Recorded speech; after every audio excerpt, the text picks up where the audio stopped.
Shri Jayachandran, Rohit youth Congress നേതാവ് സംസാരിച്ചത് താങ്കൾ കേട്ടല്ലോ.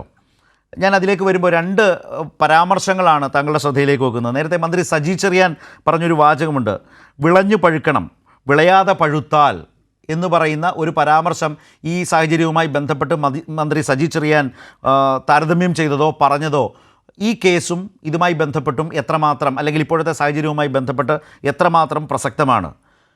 മറ്റൊരു പ്രധാനപ്പെട്ട വിമർശനം ഉയരുന്നത്, കേരളത്തിൻ്റെ ചരിത്രത്തിൽ ഇതാദ്യമായൊരു യുവനേതാവ് സമരങ്ങളിൽ സമരം അക്രമമായി മാറുമ്പോൾ, അതുമായി ബന്ധപ്പെട്ട് കേസുകൾ ഉണ്ടാകുമ്പോൾ അതിലാദ്യമായി ഇതാ ഒരു നേതാവ് പിടിക്കപ്പെട്ടിരിക്കുന്നു, അല്ലെങ്കിൽ പോലീസ് അറസ്റ്റ് ചെയ്തിരിക്കുന്നു, അതും അമ്മയുടെ മുമ്പിൽ വെച്ച് അറസ്റ്റ് ചെയ്യപ്പെട്ടിരിക്കുന്നു, അല്ലെങ്കിൽ ക്രിമിനലിനെ പോലെ പെരുമാറുന്നു എന്ന നിലയിലേക്ക് ആദ്യ സംഭവം എന്ന മട്ടിൽ ഇതിനെ കാണുന്ന മാധ്യമങ്ങളും ആ മാധ്യമ രീതിയും നമ്മുടെ മുമ്പിലൂടെ ഒട്ടേറെ ഉണ്ടായല്ലോ. അതും വലിയ തോതിൽ വിമർശിക്കപ്പെടുന്നുണ്ട്, അല്ലെങ്കിൽ വലിയ തോതിൽ അത് നിരീക്ഷിക്കപ്പെടുന്നുണ്ട്. താങ്കളുടെ ഒരു കണ്ണിലൂടെ എങ്ങനെയുണ്ട് ഇക്കാര്യങ്ങൾ?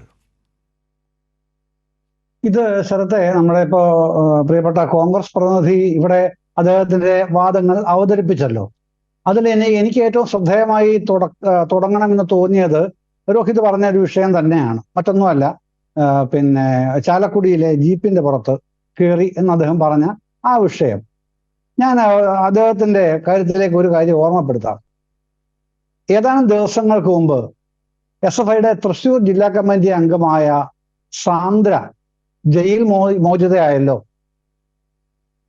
സാന്ദ്ര ഏതായാലും യൂത്ത് കോൺഗ്രസോ KSU ആണെന്ന് ഇവരാരും ഒരു കാലത്തും അവകാശപ്പെട്ടില്ലല്ലോ. വെളുപ്പിന് 5 മണിക്കാണ് ആ കുട്ടിയെ വീട്ടിൽ നിന്ന് പിടിച്ചിറക്കിക്കൊണ്ട് പോയത്.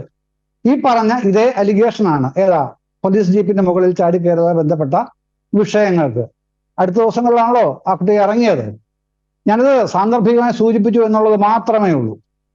ഇനി മറ്റൊരു പ്രധാനപ്പെട്ട കാര്യം എനിക്ക് എൻ്റെ ഭാഗത്തുനിന്ന് ചർച്ച ചെയ്യുമ്പോൾ എനിക്ക് പറയാനുള്ളത്, കേരളത്തിലെ വലതുപക്ഷ മാധ്യമ പ്രഭുക്കൾക്ക്, മാധ്യമ ഉടമകൾക്ക്, മീഡിയ ഹൗസുകൾക്കും അവരുടെ മാധ്യമങ്ങൾക്കും അവരുടെ മാധ്യമ പ്രവർത്തകരായി ജോലിയെടുക്കുന്ന മറ്റു ചിലർക്കും അവരുടെ ഒരു ധാരണയുണ്ട്.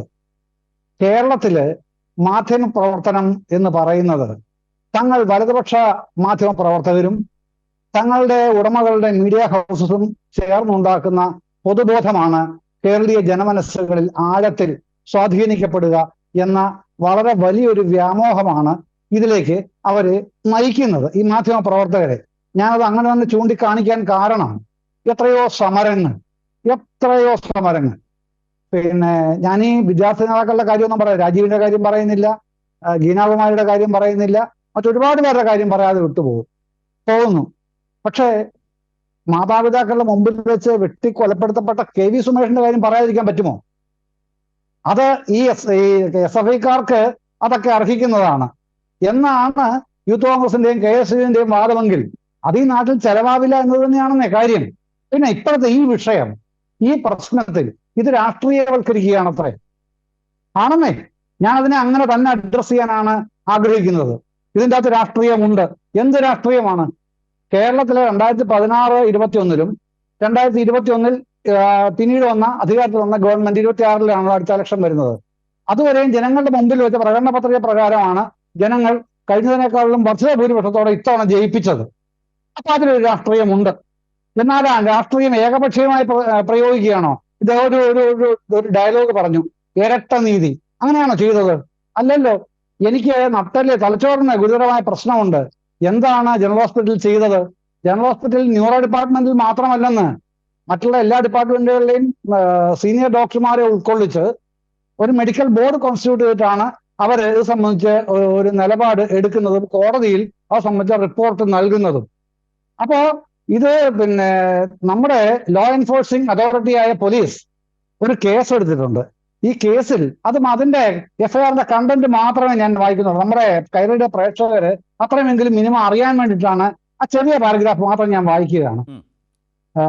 FIR കണ്ടന്റ്സ്: പൊതുവീഥികളിൽ ജാഥകളോ സമരങ്ങളോ നടത്തുവാൻ പാടില്ല എന്നുള്ള ഉത്തരവ് നിലനിൽക്കെ ആയതിന് വിപരീതമായി നവകേരള യാത്രയോടനുബന്ധിച്ച് കോൺഗ്രസ് പ്രവർത്തകരെ ആക്രമിച്ചത് പരിശോധിച്ച് മുഖ്യമന്ത്രി രാജിവെക്കണമെന്ന് ആവശ്യപ്പെടുന്ന ഒരു യൂത്ത് കോൺഗ്രസ് സംസ്ഥാന കമ്മിറ്റിയുടെ നേതൃത്വത്തിൽ യൂത്ത് കോൺഗ്രസ് നേതാക്കളായ 1 മുതൽ 30 വരെ പ്രതികളുടെ നേതൃത്വത്തിൽ മറ്റ് കണ്ടാലറിയാവുന്ന 300ഓളം യൂത്ത് കോൺഗ്രസ് പ്രവർത്തകർ 20/12/2023 12:15 മണിയോടെ പ്രസ് ക്ലബ് ഭാഗത്തു നിന്നും കയ്യിൽ കൊടിക്കമ്പുകളും പട്ടിക കഷ്ണങ്ങളുമായി ജാഥയായി തിരിച്ച് 12:30 മണിയോടെ വഞ്ചൂർ വില്ലേജിൽ തമ്പാനൂർ വാർഡിൽ സെക്രട്ടേറിയറ്റ് മെയിൻ ഗേറ്റിന് മുൻവശമെത്തി ന്യായവിരോധമായി സംഘം ചേർന്ന് അവരുടെ പൊതു ഉദ്ദേശ കാര്യസാധ്യത്തിനായി ആലോചിച്ചുറച്ച് തങ്ങൾ ഓരോരുത്തരും മേപ്പടി സംഘത്തിലെ അംഗങ്ങളാണെന്ന അറിവോടുകൂടി KL01 AZ 4900 നമ്പർ പിക്കപ്പ് വാഹനത്തിൽ ഉച്ചഭാഷണി ഉപയോഗിച്ച് മുദ്രാവാക്യങ്ങൾ വിളിച്ചും അതുവഴിയുള്ള കാൽനട യാത്രക്കാരുടെയും വാഹനങ്ങളുടെയും സുഗമമായ സഞ്ചാരത്തിന്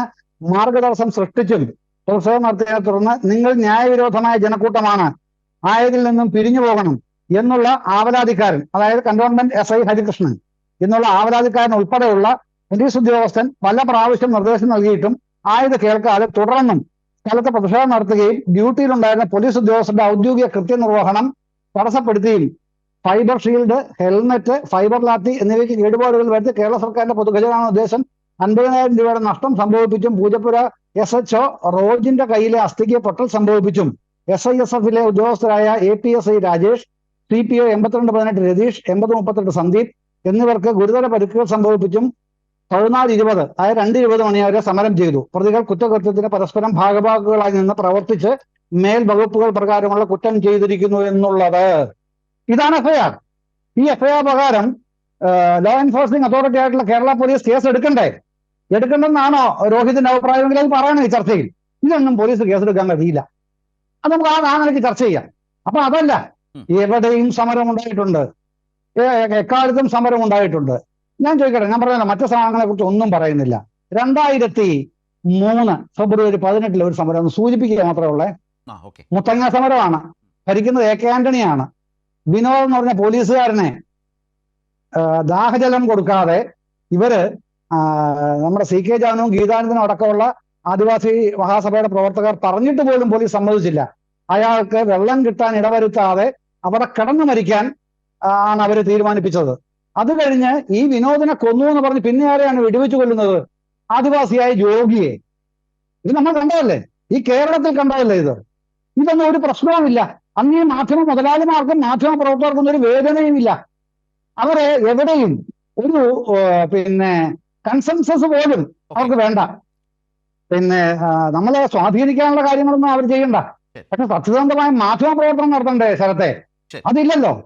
അപ്പോ വലതുപക്ഷ മാധ്യമങ്ങളും മീഡിയ ഹൗസസും ചേർന്ന് ഒരു പറ്റം ആൾക്കാർ ഇറങ്ങിയിട്ട് രാഹുലിനെ താരമാക്കാൻ തീരുമാനിച്ചു. ആക്കിക്കൊള്ളൂ, അത് അവരുടെ താല്പര്യങ്ങൾ.